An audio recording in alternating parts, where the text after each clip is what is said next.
mga karaketera, at ito nga ang racket natin ngayong araw na ito. May mga pa-order nga pala tayo, mga cellphone, accessories at appliances. At ito na nga, dito ako lagi bumibili ng mga jewelry, 18K Saudi Gold na mga pa-order ko. At ayan, ito yung pendant na pearl na order sa akin at yung earrings, ayan, nabili ko na. Syempre, babayaran na natin kasi medyo mahaba-habang lakaran talaga ang magyayari ngayong araw na ito. Dahil pagkatapos natin bayarin ito, ay pupuntahan naman natin ang tindahan ng mga appliances.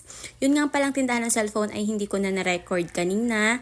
Kaya ayan, tara na sa tindahan ng mga appliances. Ayan, ito yung unang tindahan ng appliances na binibilhan ko. Pag hindi kumpleto sa kanila, syempre maghahanap tayo ng ibang store, ng ibang shop kung saan available yung lahat ng ating pa-order. At dito nga sa isang tindahan nito ay may kulang, kaya lilipat tayo dun sa kabiling tindahan. Syempre, lalakarin ko lang naman talaga yan. Hindi na ako sasakay kasi sayang pa ang ating pamasahe. Ayan. Halos magkakalapit rin lang talaga siya. At dito nga sa tindahan ito ay kompleto naman.